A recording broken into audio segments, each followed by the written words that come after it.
Tuhan, kami bersyukur kepada Bapa di surga karena kasih anugerah-Mu atas kami, berkat perlindungan-Mu, penyertaan-Mu atas kami. Terbukti hari ini kami semuanya sehat, kami dijauhkan dari segala mara bahaya. Tangan kuasa Tuhan menghimpunkan kami pagi ini, dan kami boleh bersahati mempersembahkan pujian, penyembahan, dan rasa syukur kami di hadapan Tuhan. Itu anugerah Tuhan yang luar biasa bagi kami. Tetapi lebih daripada itu, tentu tidak ada alasan bagi kami tidak bersyukur, karena anugerah-Mu, rahmat-Mu itu besar bagi kami. Engkau telah mengorbankan putra-Mu yang tunggal, Tuhan Yesus Kristus, yang rela menderita dan mati di atas kayu salib menggantikan kami. Kami orang berdosa, tapi Engkau benarkan, Engkau sucikan, Engkau kuduskan dengan darah-Mu. Maka tidak ada alasan bagi kami tidak bersyukur, Tuhan. Apa artinya berkat berlimpah kalau dosa kami tidak diampuni? Semua sia-sia. Oleh sebab kami bersyukur karena Engkau menjadikan kami orang berdosa, anak-anak-Mu, Tuhan. Dan kami boleh mempersembahkan ibadah kami. Kiranya pujian, penyembahan, dan rangkaian ibadah kami hari ini berkenan di hadirat Tuhan. Dan sebelum kami akan bersama-sama belajar firman Tuhan yang menjadi makanan rohani kami akan naikkan satu pujian sekali lagi. Terimalah pujian kami, Tuhan. Di dalam nama Tuhan Yesus kami berdoa dan kami bersyukur. Semua katakan amin. Selamat pagi, shalom. Saya mau mengajak sekali lagi naikkan satu pujian. Kita nyanyi dengan hati, rileks saja dengan segenap hati kita. Jangan nyanyi dengan kata-kata, tapi nyanyilah dengan hati. Amin. Semangat.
Kata dia diganti Yesus. Kita berdiri sama-sama.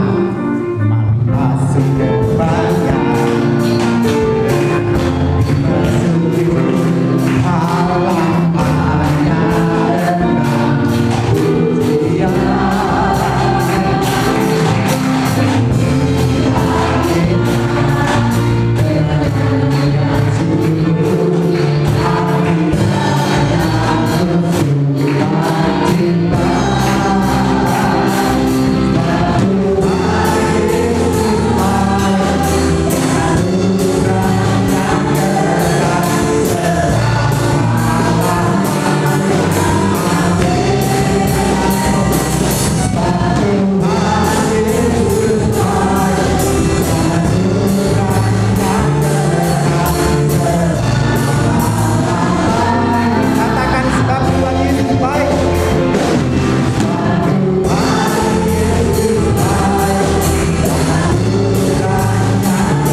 tim PAW, Tuhan memberkati. Mari kita siapkan Alkitab kita. Kita buka di kitab 1 Tesalonika pasal 5. 1 Tesalonika pasal yang ke-5.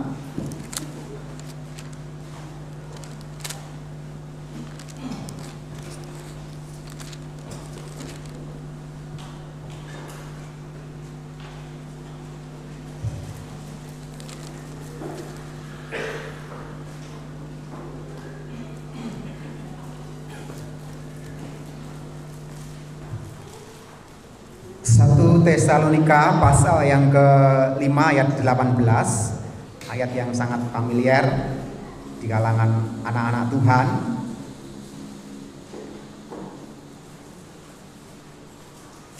Ini ayat yang selalu menjadi ayat emas manakala anak-anak Tuhan mengucap syukur atas segala berkat, atas segala karunia dalam hidupnya. 1 Tesalonika 5 ayat 18. Kita baca 3 kali, lalu kita tutup dengan yes, yes, yes. Kita semangat ya. Oke. 1 Tesalonika pasal 5 ayat 18. 1, 3. Mengucap syukurlah dalam segala hal, sebab itulah yang dikehendaki Allah di dalam Kristus Yesus bagi kamu. Lagi. Mengucap syukurlah dalam segala hal, sebab itulah yang dikehendaki Allah di dalam Kristus Yesus bagi kamu. Mengucap syukurlah dalam segala hal, sebab itulah yang dikehendaki Allah di dalam Kristus Yesus bagi kamu. Yes, yes, yes. Puji Tuhan. Berbahagia yang merenungkan firman Tuhan dan menjadi pelaku-pelaku firman. Bapak Ibu Saudara terkasih dalam Tuhan, yang namanya umat Kristen dimanapun, itu pasti ada yang namanya Kristen itu masih duniawi, Kristen masih anak-anak, dan juga pastinya ada Kristen yang sudah dewasa rohani. Nah, saya mau mengaitkan ucapan syukur ini, saudaraku, dengan kehidupan orang Kristen yang sudah dewasa rohani. Karena kalau Kristen sudah dewasa rohani, pasti ucapan syukurnya berkenan di hadapan Tuhan. Itu sudah pasti, karena orang tersebut dewasa rohani. Bagaimana sih ucapan syukur orang Kristen yang sudah dewasa rohani? Perhatikan baik-baik, firman Tuhan hari ini berkata seperti ini. Mengucap syukurlah dalam segala hal, itu sebab itulah yang dikehendaki Allah di dalam Kristus Yesus bagi kamu. Orang yang dewasa rohani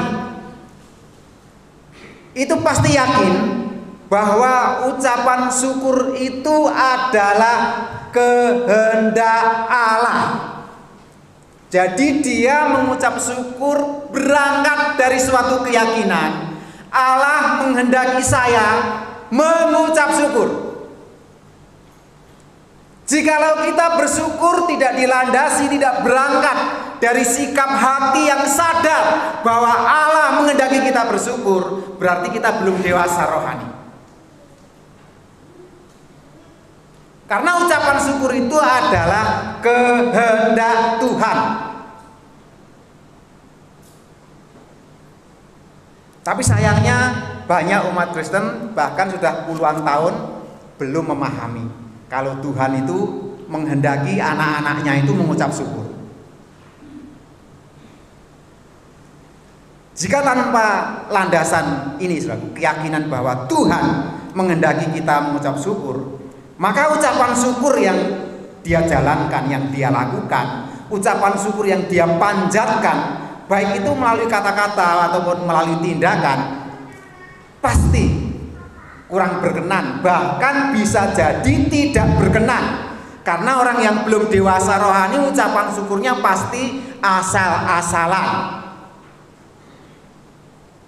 karena landasannya tidak benar gitu. Atau bahkan bisa jadi ucapan syukurnya dengan cara-cara yang salah. Kelihatannya mengucap syukur, tetapi dia salah. Apa ada ucapan syukur yang salah? Kira-kira ada enggak? Banyak. Karena suatu saat teman saya pendeta di Solo itu suatu saat diundang ucapan syukur Natalan, perayaan Natal oleh seorang romo. Ketika acara mulai itu Pak Pendeta bingung. Itu Pak Romonya itu, mari Pak Pendeta, mari Pak Pendeta, silakan. Kita bersuka cita, kita bersyukur gitu. Tapi Pak Pendeta tidak mau, tidak mau merespon ajakan Pak Romo, gitu. Romo. Kenapa? Pak Romo bilang ini Natalan Pak, kita harus bersuka-suka gitu. Mari Pak, nikmati gitu. Ternyata di situ dihidangkan minum-minuman keras. Ini ucapan syukur menyambut hadirnya sang raja. Tapi kalau dengan cara seperti ini, apakah ini berkenan? Pak Pendeta, oh maaf Pak, maaf Romo saya belum pernah minum ini. Sediakan saja saya air putih. Dan kisah seperti itu bukan hanya terjadi dialami oleh teman saya di Solo itu. Seringkali saya juga mendengar gitu. Malam tutup tahun, gitu. Anak-anak Tuhan. Bahkan di Salatiga itu anak gembala sidang. Bapaknya mimpin ibadah malam tutup tahun. Ini anak Pak Gembala di Salatiga, saudaraku. Mimpin ibadah sendiri, mabuk-mabuk, saudaraku. Karo kanca-kancane, ini anak gembala sidang. Ini kan kita harus bersuka-suka gitu. Mari kita lihat ucapan syukur kelihatannya benar tapi salah. Yang menandakan dia belum dewasa rohani, bahkan ini Kristen duniawi.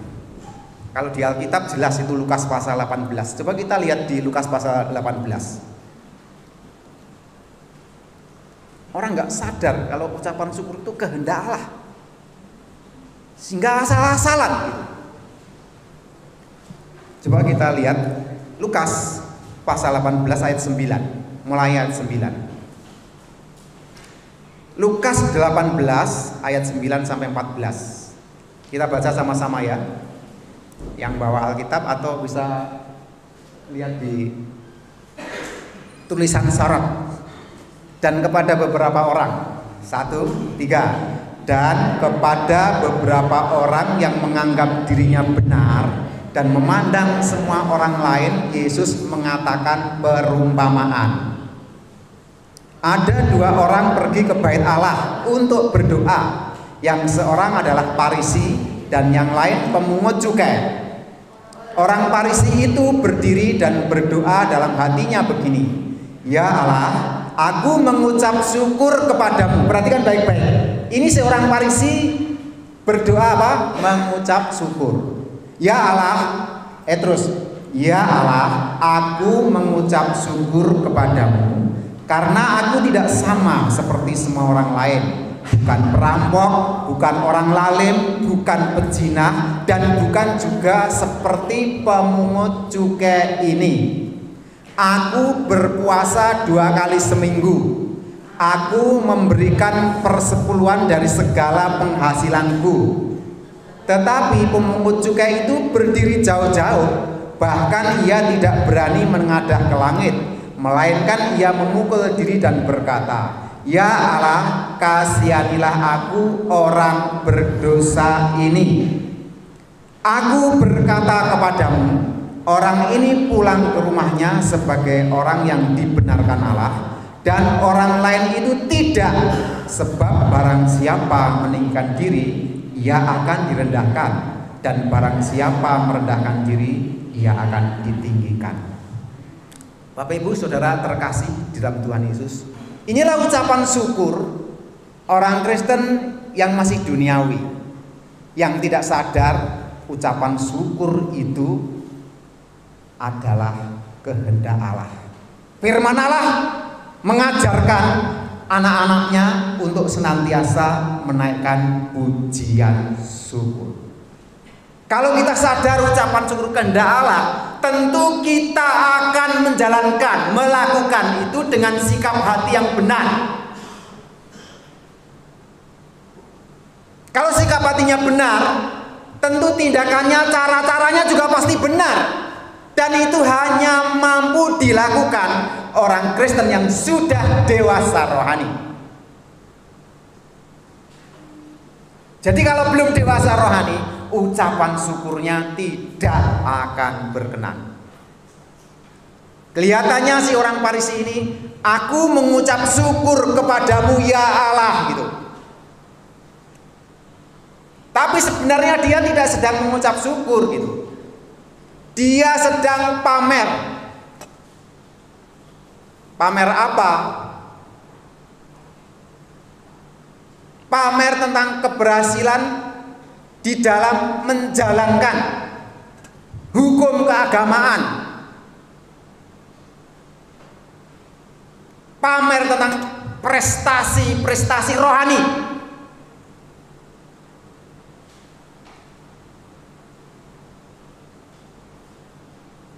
Ketika si Farisi ini berdoa, si pemungut cukai tersinggung enggak? Kira-kira si pemungut cukai tersinggung enggak? Sebab si Farisi, saya bersyukur kepadamu bahwa saya enggak seperti orang Farisi ini, gitu. Enggak seperti pemungut cukai ini, gitu. Aku ini hebat loh Tuhan, kan saya memberi perpuluhan tiap bulan, gitu ya. Saya ini seminggu 2 kali puasa loh Tuhan. Nah, apa ini pemungut cukai gitu? Kira-kira pemungut cukai tersinggung enggak? Halo? Tersinggung enggak? Halo? Tersinggung? Tidak. Kenapa? Karena orang Farisi tadi doanya dalam. Coba lihat lagi orang Farisi itu.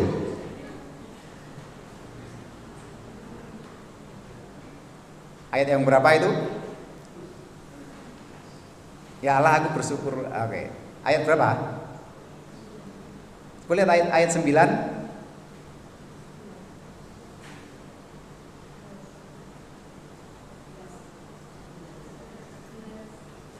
Ayat 9 ayat 11 ya. Ayat 11 itu bilang apa?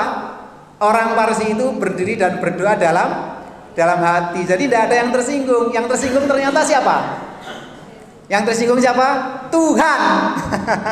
Karena doanya dalam hati. Lagu muni-muni ngune-uneke buarti sapole gitu ya, sing elek-elek tapi dalam hati. Buarti orang bakal kesinggung mau dalam hati kok. Lah ini si Farisi doanya dalam hati. Yang tersinggung Tuhan. Kelihatannya bersyukur, tapi tidak bersyukur dia gitu. Dia sebenarnya sedang pamer prestasi rohani gitu ya.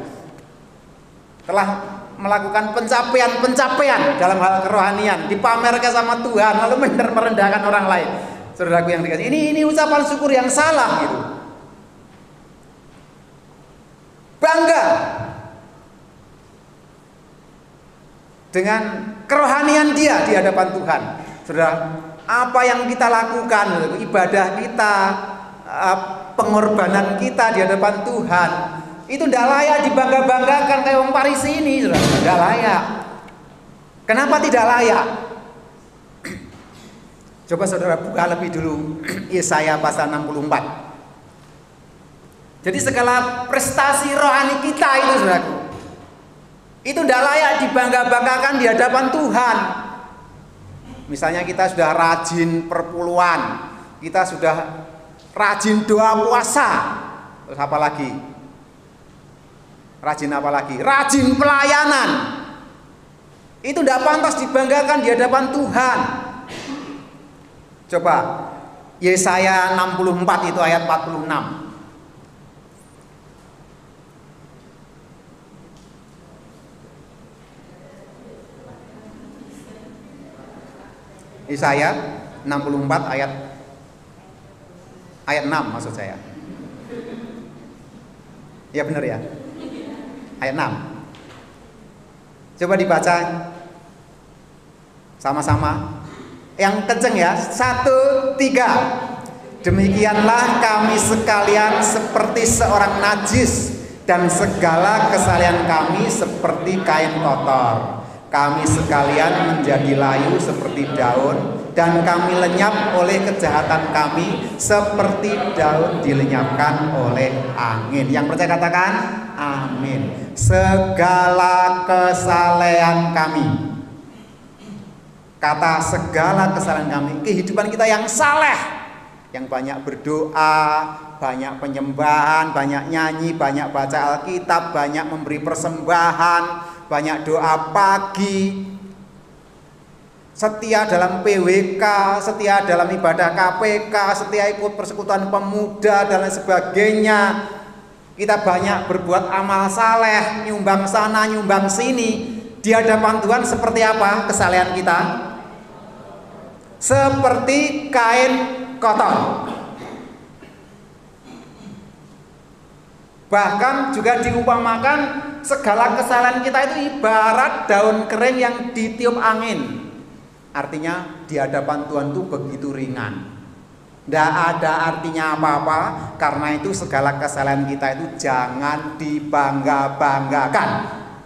Oleh sebab itu kalau kita datang kepada Tuhan harus dengan kerendahan hati kita. Kita ini orang yang gak layak. Meskipun persembahan saudara itu terbesar, terbanyak, termahal di sini, jangan dibangga-banggakan. Itu seperti kain kotor di hadapan Tuhan. Kalau di hadapan kita sih wah luar biasa itu ya. Misalnya panjenengan urunan Natal 90 juta gitu ya. Cukup Pak untuk Natal tahun ini. Lapor sama Pak Pendeta, Pak Pendeta pokoknya untuk Natal tahun ini tak kasih 90 juta gitu Pak. Yang lain jemaat surah sah ditari persembahan Pak, wis pokoknya duitku ini Pak cukup no gitu. Tapi anu ya Pak, jangan bilang-bilang yang lain gitu. Kasih no name saja. Oh, enggak ditulis di papan pengumuman Pak yang besar gitu Pak. Oh tidak, pokoknya jangan ada yang tahu. Lalu Mas Firman datang ke Pak Gembala, takon, Pak, jane sing persembahan 90 yuta Natal ini sapa Pak? Pak Gembala yo ora enak Mas Firman. Ing takon. Tak kandhane aja kondo-kondo yo. Soale wong iki ora entuk kondo-kondo, sing entuk ngerti kok aku. Jadi kita kandhani aja kondo-kondo. Iki berarti oh. Lah Mas Firman teko ngomah, mosok karo bojone ora kondo. Ora mungkin ana karo Bu Firman ora kondo. Mbone tak kandhani. Ning aja kondo-kondo. Apa maneh? Kowe ngerti ora sing persembahan Natal 90 juta? Ya ora. Mau Pak Pendeta wis pesen aja kondo-kondo. Kuwi berarti lah Bu Firman ketemu. Akhirnya om sak gereja ngerti kah? Ngerti kabeh. Haleluya. Bapak Ibu Saudara yang dikasihi Tuhan. Maksud saya begini. Segala kesalahan kita itu di hadapan Tuhan itu begitu hampa, ringan. Tidak pantas untuk dibangga-banggakan. Suatu saat ada pendeta besar. Betul-betul bagi saya sangat besar. Pendeta kaliber Bapak Ibu. Kelasnya sudah kakap saja itu kakap hamil sudah ditambah di tuk tawon. Ya, jadi betul-betul kesaksian begini. Soalnya aku krungu ya. Bukan dari YouTube langsung. Saya dengar itu langsung. Dia bilang saya ini persembahan sudah bukan per bulan lagi kalau saya gitu. Kalau saya persembahan sudah bukan per bulan, tetapi saya balik yang 90% saya persembahkan kepada Tuhan. Saya hidup dari 1%. Saya mikir begini, ini pendeta besar, tapi tidak paham firman ini. Kenapa? Firman Tuhan berkata, kalau tangan kananmu memberi sesuatu, tangan kiri jangan sampai tahu. Artinya apa? Orang terdekat pun jangan sampai ngerti, karena dengan begitu kamu sudah mendapat upahnya. Itu tidak perlu dipamer-pamerkan. Kalau sudah dipamerkan sudah mendapat upahnya. Ini pendeta, saudara. Jangankan kok hidup dari 1/10, yang 90% tiap bulan nompo gaji 90% untuk persembahan, dia cuma makan yang 10%. Lawang ini pendeta ini, semua gaji tiap bulan, semua pendapatan melalui KKR, seminar, semua dikek kabeh wis ora nampa apa-apa. Dia bisa hidup mewah sampai 7 turunan. Lawang uangnya sudah triliunan Bapak Ibu. Jadi ora nampa apa-apa, pelayanan kemana-mana, mak perlu membiayai diri sendiri, ora nampa persembahan, memimpin seminar ya ora sah, ora gelem dibayar, khotbah di mana-mana ya ora gelem dibayar, agak dhewe. Wah, sudah lebih dari, jangan kalau 10%, 0% saja dia sudah sangat mewah. Nah, coba kalau on hidup 90% Pak Gembala di sini. 10% saja Pak, iya Pak. Belum waktunya, nanti kalau sudah kaliber ya Pak ya. Sudah dintup tawan tadi maksud saya. Itu tidak perlu dipamer-pamerin kayak gitu, dipamer-pamerkan. Malah diguyu toh. Yang guyu tetap salah satunya saya. Haleluya. Itu ucapan syukur yang Tuhan tidak berkenan gitu. Orang dewasa rohani itu harus berangkat dari suatu keyakinan bahwa ucapan syukur itu adalah kehendak Allah. Itu firman Allah mengajarkan seperti itu. Sehingga ketika dia melakukannya itu pasti dengan sikap hati dan cara yang benar di hadapan Tuhan. Yang kedua, orang dewasa rohani itu mengucap syukurnya harus dan hanya kepada Tuhan. Kalau tadi sadar itu kehendak Tuhan, yang kedua ucapan syukur itu harus dan hanya kepada Tuhan. Pertanyaan gini, apa ada Pak orang mengucap syukur tidak kepada Tuhan? Ada enggak? Banyak. Banyak kok pengusaha sukses ucapan syukurnya kemana? Tonggomu ini loh, yang kelenteng. Ya itu kan kepada berhala. Tapi ada lagi orang yang mengucap syukur, orang Kristen ini mengucap syukurnya kepada bukan kepada Tuhan, juga bukan kepada berhala, tetapi kepada dirinya sendiri. Tapi dia nggak sadar. Coba kita lihat dulu sih ayatnya. 2 Tesalonika 1. 2 Tesalonika 1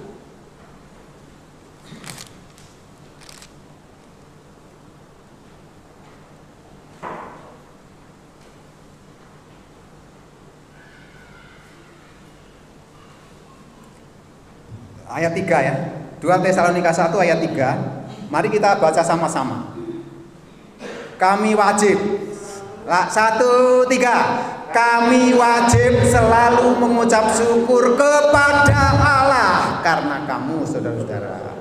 Dan memang patutlah demikian karena imanmu makin bertambah dan kasihmu seorang akan yang lain makin kuat di antara kamu. Kami wajib selalu mengucap syukur kepada siapa?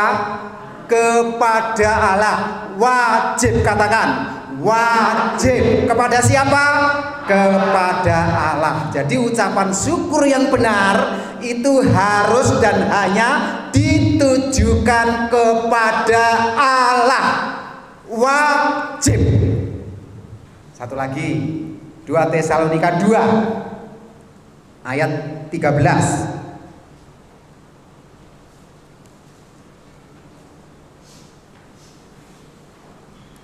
Kita baca sama-sama ayat 13. 1, 3. Tetapi kami harus selalu mengucap syukur kepada Allah karena kamu saudara-saudara yang dikasihi Tuhan, sebab Allah dari mulanya telah memilih kamu untuk diselamatkan dalam roh yang menguduskan kamu dan dalam kebenaran yang kamu percayai. Akan tetapi kami harus, kalau tadi wajib, selalu mengucap syukur kepada Allah.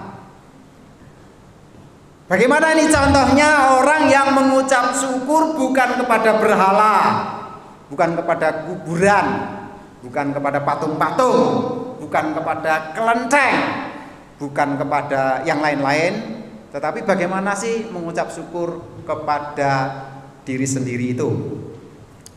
Contohnya begini. Nanti kalau anak saya bisa keturutan diterima jadi pegawai tetap di BUMN pusat, ada di Jakarta sana, saya mau ajak istri anak-anak saya semua piknik nyang Singapura. Itu ucapan syukur untuk Tuhan atau untuk diri sendiri? Halo? Itu untuk diri sendiri.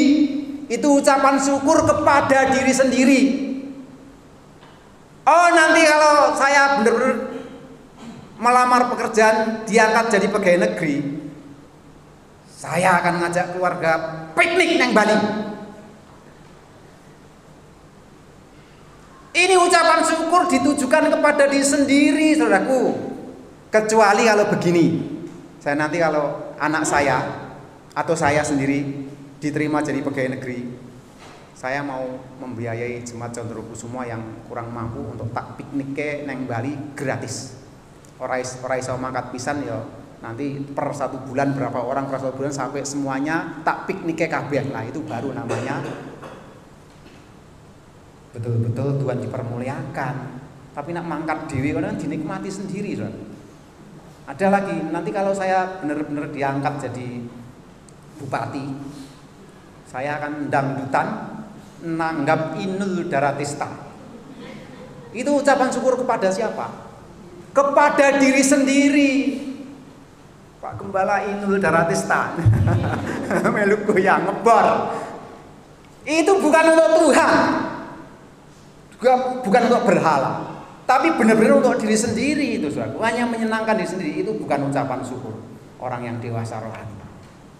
Orang yang dewasa rohani itu kalau ucapan syukur dalam bentuk pemberian pure, orang lain yang menikmati, bukan dirinya.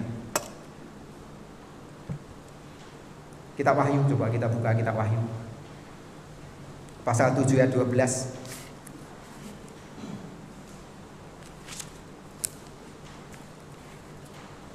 Wahyu pasal 7 ayat 12. Kita baca sama-sama ya. Semua bersuara, yakin kalau Tuhan sedang berbicara buat kita pribadi, lepas pribadi. 1, 3. Sambil berkata, amin. Puji, pujian, dan kemuliaan, dan hikmat, dan syukur, dan hormat, dan kekuasaan, dan kekuatan bagi Allah kita sampai selama-lamanya. Amin. Segala puji dan syukur kita itu hanya layak bagi Allah selama-lamanya. Jadi orang Kristen yang dewasa tahu kalau ucapan syukur itu kehendak Allah. Orang Kristen dewasa tahu bahwa ucapan syukur itu hanya layak ditujukan kepada Allah saja. Yang ketiga, orang Kristen dewasa itu kalau mengucap syukur tidak bergantung situasi. Ngomong sama-sama, mengucap syukur orang dewasa tidak bergantung situasi. 1, 3. Mengucap syukur orang dewasa tidak bergantung situasi. Kalau orang Kristen mengucap syukurnya masih bergantung situasi, itu belum dewasa rohani. Ayatnya mana? Ya, 1 Tesalonika 5:18 tadi dibaca ulang. Mari 1 Tesalonika 5 ayat 18 dibaca sama-sama supaya menghilangkan ngantuk. Mengucap syukurlah. 1, 3. Mengucap syukurlah dalam segala hal, sebab itulah yang dikehendaki Allah di dalam Kristus Yesus bagi kamu. Katakan amin. Mengucap syukurlah saat dapat lotre. Amin. Mengucap syukurlah saat rezeki lancar. Amin. Saudaraku, kalau orang Kristen, saudaraku, usahanya berhasil bersyukur itu harus. Orang Kristen di wisuda bersyukur itu harus. Orang Kristen dapat rumah bersyukur itu harus. Kalau tidak kok ya kebangetan men wong Kristen gitu. Tetapi kalau ada orang Kristen mengucap syukur hanya dalam hal yang baik-baik saja, yang sukses-sukses saja, itu Kristen yang belum dewasa.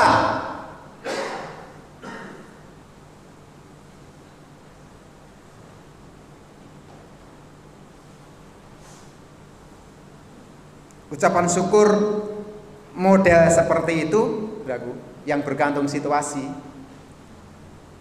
Hanya kalau doanya terkabul, cita-cita tercapai, usahanya lancar, dapat pekerjaan, dapat jodoh, ucapan syukur kayak gitu sudah pasaran. Bukan cuma orang Kristen, orang yang nggak Kristen pun melakukannya. Nah, Tuhan tidak mau ucapan syukur yang model seperti itu. Itu Kristen yang belum dewasa. Orang Kristen yang sudah dewasa itu mengucap syukur dalam segala hal.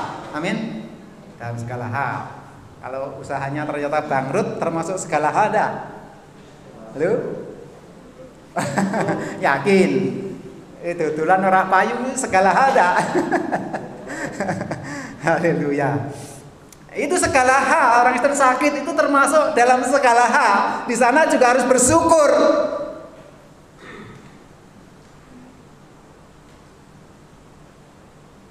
Ya, orang Kristen dewasa itu mampu bersyukur meskipun situasi tidak mendukung. Karena kecenderungan kita anak-anak Tuhan sekalipun itu kecenderungannya adalah bersungut-sungut. Diberkati Tuhan saja bersungut-sungut, apalagi kalau tidak. Yang bersungut-sungut itu biar kecoak saja, itu ada sungutnya itu. Orang Kristen tidak boleh ada sungutnya, amin. Ya. Harus mengucap syukur dalam segala keadaan. Ada masalah atau tidak, ada problem atau tidak, bahkan sedang menderita dalam menghadapi banyak masalah sekalipun, orang Kristen dewasa itu mampu untuk bersyukur. Sebab orang yang tidak bisa bersyukur itu akan kena damprat dari Tuhan, saudara. Percaya tidak? Akan dikepret sama Tuhan kalau orang Kristen tidak tahu bersyukur itu. Bersyukurnya hanya bergantung situasi. Kalau tidak percaya, yuk kita buka Yudas. Yudas, kitab Yudas ya. Kitab Yudas pasal 2 ayat 14. Udah ketemu? Kitab Yudas pasal 2 ayat 14 sampai ayat 16. Udah ketemu? Kita baca sama-sama ya. Yudas pasal yang kedua. Yang HP-nya ada Alkitabnya atau bawa Alkitab. Nah, ini yang di bawah Alkitab. Yudas Pak itu sebelum kitab Wahyu ya. Belakang. Oke, pasal 2 ayat yang ke-14. Saya minta tolong salah seorang baca. Berdiri. Pasal 2 ayat 14. Yudas. Enggak ada yang berdiri ini. Kenapa? Ya. Oh ya, cuma satu pasal. Berarti pasal 1, pasal 1. Pasal 1. Kalau gitu kita baca sama-sama. Sengaja saya. Yudas pasal 1 ayat 14 mulai ya. Juga tentang mereka Henokh. 1, 3. Juga tentang mereka Henokh, keturunan ke-7 dari Adam telah bernubuat katanya. Sesungguhnya Tuhan datang dengan beribu-ribu orang kudusnya. Terus ayat terus selanjutnya.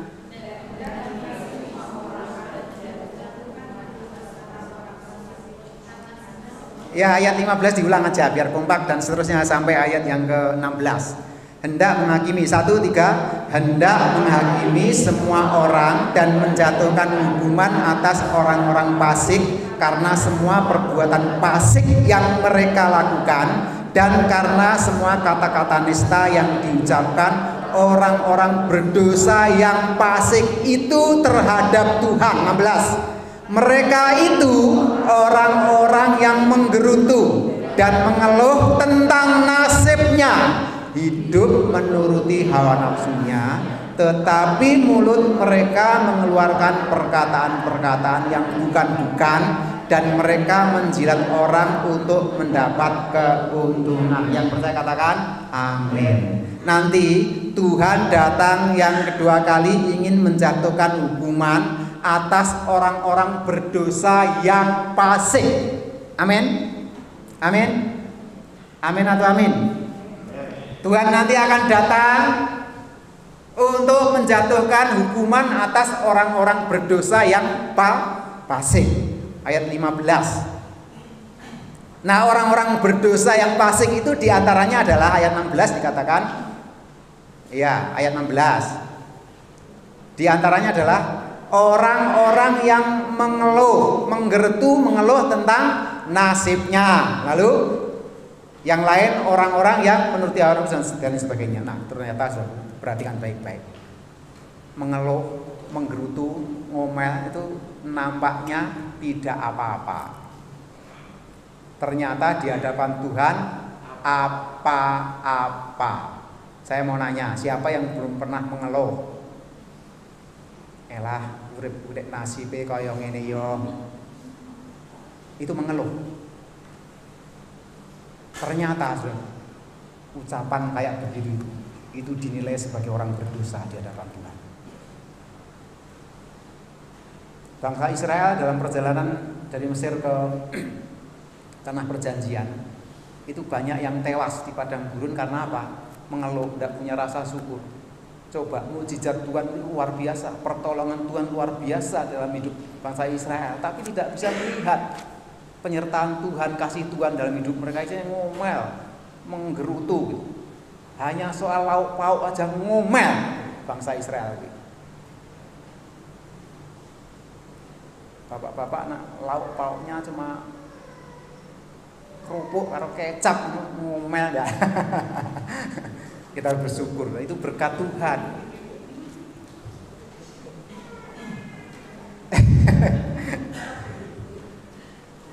Ya saudara jangan marah sama saya. Ini firman, jadi kalau marah ya sama Tuhan ya. Jadi orang yang suka ngeluh, suka ngerutu itu akan dihukum Tuhan. Itu karena dinilai sebagai kelompok orang fasik yang berdosa. Jadi mulai hari ini belajarlah bersyukur dalam segala keadaan. Amin. Amin atau amin? Usahamu lancar nggak lancar, bersyukurlah. Karena ini gini, saudara. Firman Tuhan berkata, Allah turut bekerja dalam segala hal. Tuhan itu menyuruh kita mengucap syukur dalam segala hal. Karena Tuhan bekerja dalam segala hal untuk mendatangkan kebaikan bagi yang mengasihi Dia. Jadi ketika Anda itu dalam penderitaan, tapi kalau Anda bisa mengucap syukur, Allah bekerja mendatangkan kebaikan. Menderita sekarang, endingnya itu nanti baik, gitu saudara. Kelihatannya sekarang sengsara, kelihatannya susah sekarang. Tapi kalau mengasihi Tuhan nanti endingnya baik, karena Tuhan itu bekerja bahkan dalam hal-hal yang sepele. Saya ingat ayat ini, ingat suatu saat, saudara. Ada teman hamba Tuhan nyuruh majelisnya menemui saya. 2 orang majelis dari gereja Isa Al-Masih juga gitu. Itu menemui saya, intinya Pak Gembalanya itu minta tolong saya untuk melayani upacara pemakaman jemaat yang meninggal. Lah saya kaget loh. Lah gembalamu kan ada, kenapa harus saya kan gitu. Lupa ini yang meninggal 2 kok Pak gitu. Oh 2. Kira-kira ketika tiba-tiba mendengar ada jemaat 2 meninggal bareng, kira-kira ada apa? Jangan situasi sekarang mesti corona kan gitu. Enggak, ini zaman dulu 10 tahun yang lalu lah gitu kira-kira bayangannya meninggal karena apa? Kecelakaan ya? Kecelakaan lah pasti. Apa kecelakaan? Kok 2 meninggal bareng sak gereja? Oh enggak kok Pak, mereka bunuh diri. Tapi sebelum saya nanya kenapa kok meninggal itu, saya sudah ngiyani yang aku lagi nganggur pada waktu itu gitu. Ketika dia ngomong bunuh diri, aku bingung loh, kenapa aku mau ngomong iya ya. Lah khotbah piye iki? Khotbahmu apa? Aku khotbah swarga, masa wong bunuh diri mlebu swarga itu. Mau khotbah neraka. Lah aku kan digebuki tuan rumah gitu. Wah bingung aku. Tapi sekasem iya ngono. Wah repot itu. Jadi tamu itu masih ada di ruang tamu gitu, urung balik. Aku jadi mikir bingung khotbah apa iki. Begitu tamune lunga, aku jam 11 itu acaranya. Aku ngalor gitu nyetan mulon nang ruang tamu, Tuhan ku ayate apa gitu. Bingung saya. Lalu muncullah ayat Roma 8 ayat 28, Allah turut bekerja dalam segala sesuatu mendatangkan kebaikan gitu. bagi yang mengasihi Dia. Tentu saya tujukan kepada keluarga yang ditinggal, karena sing wis mati namanya bunuh diri pastilah neraka. Tapi aku ora ngomong soal neraka, soal surga bagi yang meninggal. Enggak, aku bicara tentang keluarga yang ditinggalkan. Allah turut bekerja dalam segala sesuatu mendatangkan kebahagiaan bagi yang mengasihi Dia. Asal keluarga yang ditinggalkan mengasihi Dia, Tuhan punya maksud baik di balik semuanya itu. Itu aku damai sejahtera. Itu ayat wiku. Wah, nak ora bingung aku. Haleluya. Saudaraku, ucapan syukur itu tidak boleh bergantung situasi. Haleluya. Amin. Rezeki lancar, rezeki seret sekalipun anak Tuhan dewasa rohani pasti bisa mengucap syukur. Amin. Karena Allah bekerja dalam segala sesuatu. Jangan dikira kalau usaha bangkrut Tuhan tidak bekerja di sana. Tuhan bekerja di sana untuk mendatangkan kebaikan bagi yang mengasihi Dia. Kalau tidak mengasihi Dia, endingnya ya pasti tidak baik. Sekalipun awalnya baik, apalagi kalau awalnya tidak baik, tidak mengasihi Dia, endingnya tidak baik. Oh, kalau awalnya pun nampaknya gak baik, asal mengasihi Dia, endingnya baik. Maksudnya begitu. Tapi sekalipun awalnya kelihatannya baik, kelihatannya sukses, kelihatannya berhasil, kelihatannya aman-aman saja, kalau tidak mengasihi Tuhan, endingnya tidak baik.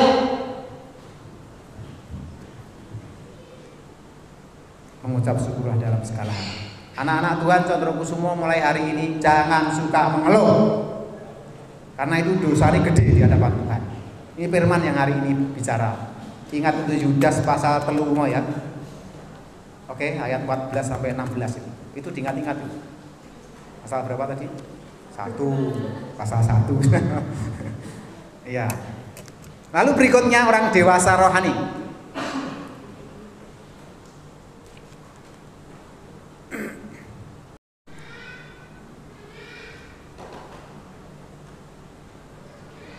Mengucap syukur dengan alasan yang tepat. 2 Tesalonika 2:13. 2 Tesalonika 2 ayat 13. Orang Kristen dewasa itu ucapan syukurnya itu alasannya tepat. Alasannya sangat tepat. 2 Tesalonika pasal 2 ayat 13.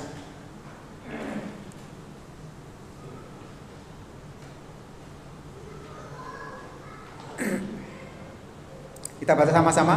Akan tetapi 1, 3. Akan tetapi kami harus selalu mengucap syukur kepada Allah karena kamu, saudara-saudara, yang dikasihi Tuhan, sebab Allah dari mulanya telah memilih kamu untuk diselamatkan dalam roh yang menguduskan kamu dan dalam kebenaran yang kamu percayai. Ini adalah alasan ucapan syukur yang paling tepat. Alasannya apa? Ucapan syukur yang paling tepat, alasannya adalah jiwa kita sudah diselamatkan. Dosa kita sudah dikuduskan, dibenarkan oleh pengorbanan Kristus. Itu harus menjadi alasan yang paling tepat, yang paling dikehendaki Allah. Kalau saudara dapat berkat rumah, bersyukur, itu baik dan memang seharusnya bersyukur. Saudara kerja naik pangkat, bersyukur, harus, namanya itu berkat Tuhan, disyukuri.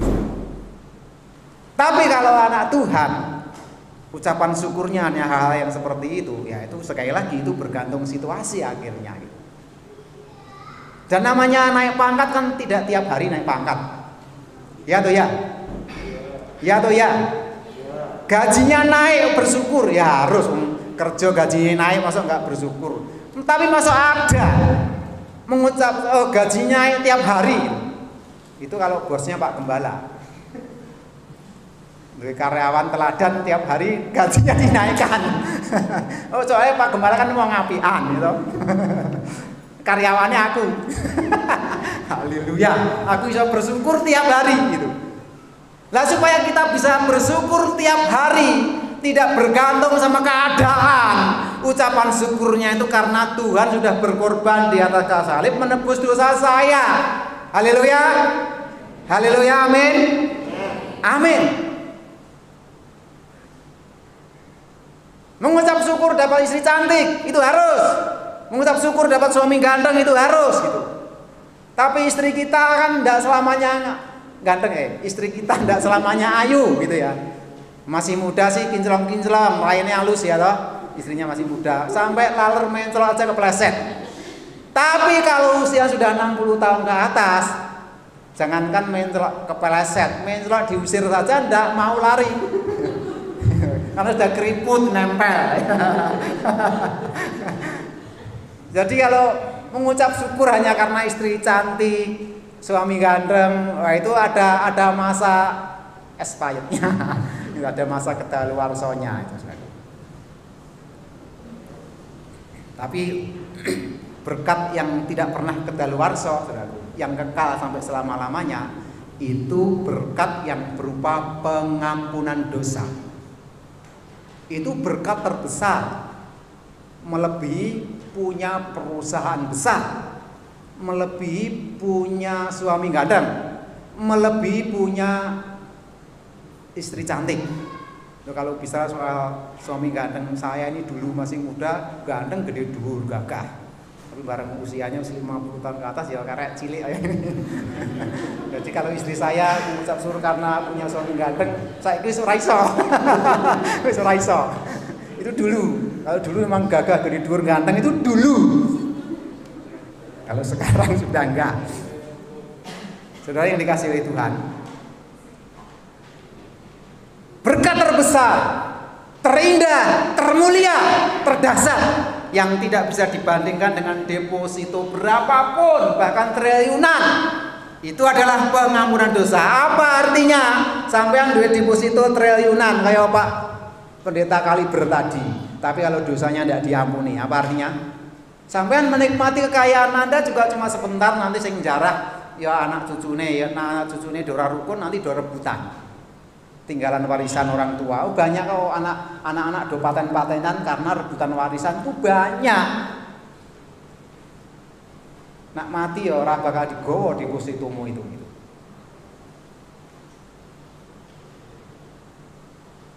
Punya jabatan tinggi. Tidak ada artinya apa-apa jika dibanding dengan pengampunan dosa. Berkat terbesar itu pengampunan dosa. Apa artinya punya jabatan tinggi tapi kalau dosanya tidak diampuni, mati ya masuk neraka. Toh Anda juga hanya bisa menikmati jabatan tinggi itu sebentar. Hanya bisa menikmati kekayaan sebentar. Manusia umurnya pira toh Bapak Ibu paling tua? Alkitab berkata rata-rata 70 tahun. Itu rata-rata. Jadi sampean saya umurnya pira karek ngitung. Ya kekayaan yang berlimpah ya hanya kamu nikmati sampai nanti lah paling 80 tahun. Lalu udah 80 tahun wis ora iso nikmati sepenuhnya, udah tidak bisa, Saudaraku. Berkat terbesar itu biar bagaimanapun juga pengampunan dosa, pengorbanan Kristus. Nah, kalau saudara bisa menyadari itu, bisa bersyukur setiap saat. Yang dimau Tuhan itu bersyukur setiap saat dalam segala keadaan. Amin. Nah, orang Kristen dewasa ada 4 lah, ini sudah selesai khotbahnya. Tapi tolong 4 hal itu apa? Orang Kristen dewasa mengucap syukur itu yakin kalau ucapan syukur kehendak Allah. Amin. Amin. Kehendak Allah. Yang kedua apa? Apa yuk? Lupa? Yuk. Mengucap syukur itu harus ditujukan kepada Allah, tidak boleh kepada yang lain, kepada berhala, bahkan kepada diri sendiri pun tidak boleh, harus kepada Allah. Yang ketiga apa? Orang Kristen dewasa itu mengucap syukur tidak bergantung situasi. Yang keempat, ucapan syukur yang benar itu gimana? Dengan alasan yang tepat. Itu ucapan syukur orang dewasa. Alasannya harus tepat. Karena kasih Tuhan yang begitu besar, yaitu pengorbanan. Jadi duwe deposito triliunan itu bukan berkat yang begitu besar, bukan. Berkat begitu besar tuh pengorbanan putranya yang tunggal buat kita semua. Amin saudaraku. Haleluya. Loh, Pak Abad. Yakin? Berkat terbesar pengorbanan Kristus? Amin. Katakan yes, yes, yes. 1, 3. Yes, yes, yes. Puji Tuhan. Kita berdiri sama-sama.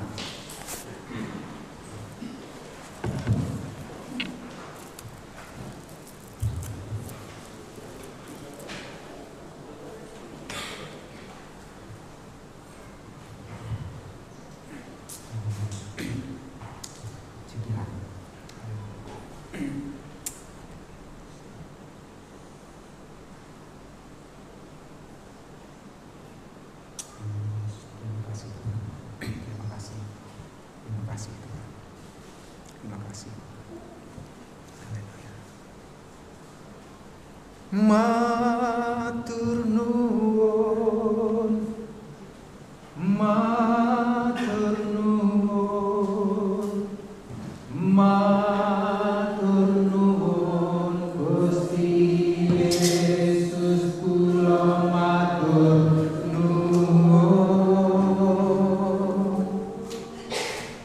matur nuwun.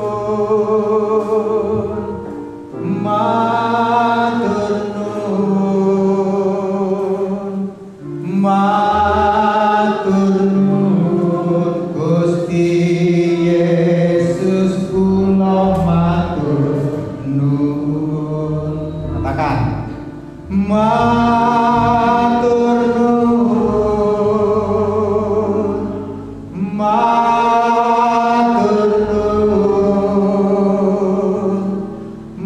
matur nuwun Gusti Yesus, kula matur nuwun, matur nuwun, matur nuwun, matur nuwun Gusti Yesus, kula matur nuwun. Lagi, matur nuwun, matur nuwun, matur nuwun Gusti Yesus, kula matur nuwun, matur nuwun,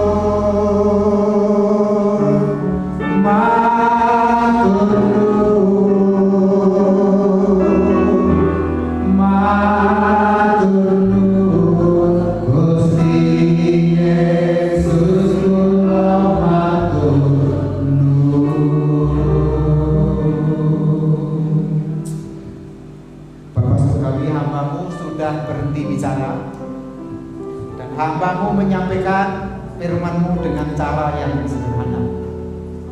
Bahkan hambamu sadar penyampaian hambamu penuh dengan segala kekurangan.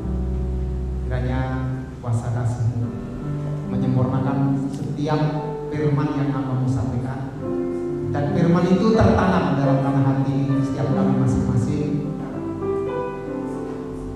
Urapi kami semuanya yang hari ini berkenan mendengar firman-Mu, supaya kami merenungkan dan menjadi pelaku-pelaku firman, sehingga kami umat-Mu di Gereja Isa Almasih Sondrokusumo khususnya, dan dimanapun umat-Mu berkenan mendengar firman ini, menjadi pribadi yang dewasa di hadapan Tuhan.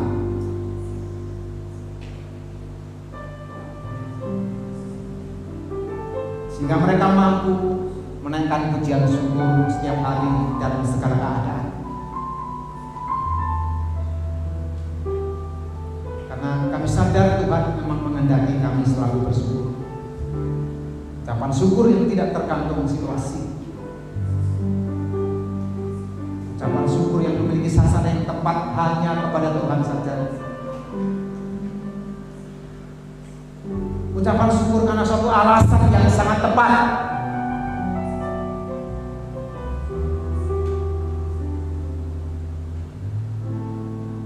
Terima kasih Bapak Saudara. Terima kasih.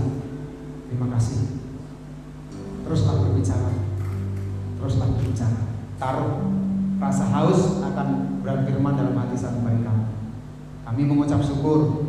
Kami berdoa atas firman pagi ini di dalam nama Tuhan Yesus, satu-satunya Tuhan dan Juru Selamat kami. Mari kita semua katakan amin. Silakan duduk. Waktu selanjutnya saya.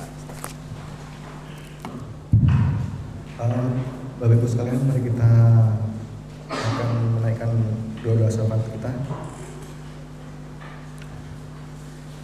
Tuhan Allah Bapa kami yang berada dalam kerajaan surga, yang kami kenal dan sembah dalam nama Tuhan kami Yesus Kristus, Juru Selamat yang hidup ya Bapa. Terima kasih Bapa atas penyertaan-Mu pada hari ini ya Bapa, sehingga kami dapat memuji memuliakan nama-Mu, mendengarkan firman-Mu pada pagi hari ini ya Bapa. Kiranya apa yang telah kami dengarkan bisa menjadi pedoman hidup kami, dan kami ucap syukur Bapa atas teguran-teguran Engkau lewat firman yang disampaikan Pak Pendeta Yeremia Suyono Bapak. Kiranya bisa menjadikan kami lebih baik untuk kedepannya Bapak. Bapak, kami berdoa untuk Pendeta Yeremia Suyono yang telah memberikan firman-Mu ya Bapak. Kiranya Engkau pakai kehidupannya untuk selalu Engkau pakai untuk memuliakan nama-Mu saja ya Bapak. Untuk keluarganya Engkau juga berikan kebahagiaan, Engkau sertai, Engkau lindungi dalam kehidupannya sehari-hari ya Bapak. Bapak, kami berdoa untuk jemaat yang sakit ya Bapak, Ibu Andreas, Saudari Widowati, Ibu Jamilah, kiranya Engkau sembuhkan melalui obat-obatan yang Engkau pakai ya Bapak. Kiranya Engkau juga berikan kekuatan, berikan iman penuh percaya Bapak, karena Engkau tabib segala tabib yang akan menyembuhkan mereka ya Bapak. Bapak, kami berdoa untuk jemaat Gereja Condrokusuma ya Bapak, yang saat ini sedang sekolah, baik dari TK, PAUD, bahkan sampai perguruan tinggi ya Bapak. Engkau berikan kepandaian, Engkau berikan semangat dalam belajar ya Bapak, sehingga hasilnya akan yang terbaik bagi mereka ya Bapak. Bapak, kami berdoa untuk jemaat Condrokusuma yang saat ini sedang mencari pekerjaan ya Bapak. Engkau sediakan pekerjaan ya Bapak, sesuai dengan kemampuan, sesuai dengan apa yang diinginkan ya Bapak. Bapak, kami juga berdoa untuk saudara kami yang saat ini mencari jodoh ya Bapak. Engkau berikan yang terbaik, yang seiman, yang setara dengan apa yang mereka inginkan ya Bapak. Bapak, kami berdoa untuk kami yang sedang bekerja, baik untuk menghidupi keluarga, Engkau berikan kami kelancaran ya Bapak. Engkau berikan kami semangat dalam bekerja, sehingga apa yang kami kerjakan dapat menghasilkan dan menyenangkan hati-Mu ya Bapak. Bapak, kami berdoa untuk bangsa dan negara kami ya Bapak. Kami berdoa untuk baik dari presiden bahkan sampai kepala RT ya Bapak. Engkau lindungi, Engkau berikan roh kebijaksanaan, Engkau berikan roh takut akan Engkau ya Bapak, sehingga dalam menjalankan roda pemerintahan bangsa ini ya Bapak selalu dengan aturan-Mu, ajaran-Mu saja ya Bapak. Bapak, kami berdoa untuk panitia hari baru ya Bapak, panitia yang telah Engkau susun, Engkau bentuk, kiranya apa yang mereka rencanakan ya Bapak, apa yang mereka perlukan, Engkau sediakan ya Bapak. Engkau berikan yang terbaik untuk panitia ini, pelaksanaannya sampai dengan akhirnya nanti ya Bapak, selalu dengan jalan-Mu saja ya Bapak. Terima kasih Bapak, doa permohonan ini kami naikkan di dalam nama Tuhan kami Yesus Kristus, Juru Selamat yang hidup. Amin. Shalom Bapak Ibu, mari kita simak warta jemaat. Kami Gembala Jemaat, Majelis dan seluruh Jemaat Gereja Condrokusuma mengucapkan banyak terima kasih atas pelayanan Pak Pendeta Yeremia Suyono dalam ibadah pagi hari ini. Kiranya Tuhan yang selalu memberkati Bapak dan semakin dipakai untuk kemuliaan nama Tuhan. Kemudian pada minggu ini merupakan minggu kedua di bulan Juli 2020, jemaat masih diberikan kesempatan untuk memberikan persepuluhan, yaitu dengan cara bisa lewat transfer di rekening Bank Mandiri yang sudah tertera di warta khusus atau dimasukkan di kotak persembahan. Kemudian kami mengundang panitia hari baru untuk hadir dalam rapat panitia pada hari ini, Minggu 12 Juli 2020 setelah ibadah pagi. Mari kita simak pelayanan sepekan. Nanti sore masih ada kebaktian kedua, yaitu Minggu 12 Juli 2020 pukul 15. Pujian Ibu Novita, Saudari Ahdina, Saudari Ninda. Kemudian LCD Saudari Veronica, firman Tuhan Pendeta Samuel. Kemudian musik Bapak Alfian, Bapak Budi, dan Saudara Aldo. Kemudian untuk Genji diliburkan. Untuk hari Selasa 14 Juli 2020 pukul 18.30 ada persekutuan doa malam petugas Bapak Budi. Kemudian untuk hari Rabu 15 Juli 2020 pukul 17 persekutuan wanita Kristen akan dilayani pujian Ibu Novita, musik Pendeta Samuel, doa syafaat Diaken Kristiana, firman Tuhan Ibu Sugeng, persembahan Ibu Agus. Kemudian untuk hari Kamis ada PPK, yaitu ibadah online yang akan dilayani oleh Bapak Purwoko. Kemudian di hari Jumat KPK juga online akan dilayani oleh Diaken Suharti. Kemudian pada hari Sabtu persekutuan doa pagi juga online yang dilayani oleh Bapak Yakub Suparja. Kemudian pada kebaktian Minggu 19 Juli 2020 ibadah pagi dilayani oleh Aser, Bapak Ibu Firman, kemudian pujian Diaken Suharti, Ibu Sugeng, dan Ibu Ana Saryati. Kemudian LCD Saudari Miguel, firman Tuhan Bapak Aris Munandar, pengumuman dan doa Ibu Novita, musik Saudari Vero, Bapak Andrea Sandra, Bapak Budi, dan Bapak Andrianto. Kemudian di kebaktian sore pukul 5 yaitu dilayani pujian Bapak Tunggoro, Saudari Lauda, Saudari Bernika, kemudian LCD Saudari Tiana, firman Tuhan Bapak Pendeta Samuel, kemudian musik Saudari Vero, Saudara Dian, dan Saudara Aldo. Mari kita simak laporan kas pembangunan tahap ketiga, yaitu kita mempunyai saldo per Juli 2020 sebesar Rp92.930 Kemudian untuk laporan persepuluhan sampai dengan Minggu 5 Juli 2020 kita mempunyai sudah masuk Rp7.122.000. Mungkin itu saja warta jemaat. Mungkin ada tambahan atau terima kasih.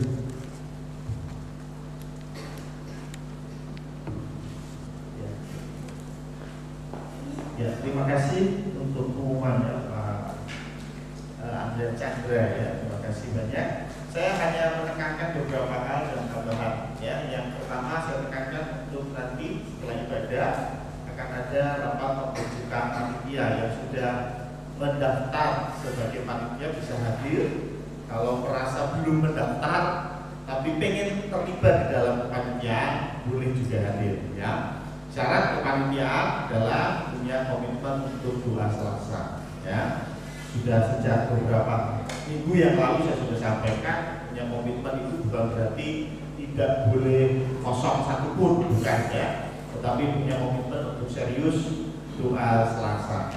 Nah yang kedua yang perlu saya tekankan juga adalah untuk hari Rabu ya. Jadi minggu yang lalu kita sudah mulai mengaktifkan untuk PPK ya. Tapi kita baru 1 bulan 1 kali ya. Kemarin hari Kamis itu kita adakan PPK yang datang cukup banyak ya, 10 kalau nggak salah, 9 ya, 9 yang datang ya, 9 pas tanggal 9 Juli yang datang 9 karena 9 Juli itu angka keramat gitu ya Berto ya. Ya, kemudian minggu ini kita mau coba untuk BWK. Jadi saya lagi hari Rabu BWK ada ibadah di gereja. Silakan kaum ibu, ya, kaum wanita, maaf ya, kaum wanita bisa hadir hari Rabu. Ya, kita coba 1 bulan 1 kali dulu ya. Tapi untuk yang lain selain doa itu masih dilakukan secara online ya. Itu, dan yang ketiga tambahan dari saya adalah untuk tim PAW ya, nanti jangan lupa sudah ada absensi di depan ya untuk tim PAW ya, dan yang saya dengar kayaknya Bu Andres mau daftar juga ya PAW, itu bisa langsung ke siapa di PAW-nya? Oh, ada Pak Eko di sini ya, ada Pak Eko. Pak Budi ada kan? Oh, nggak ada ya, sore ya, sore nanti ya. Ya itu saja tambahan pengumuman dari saya.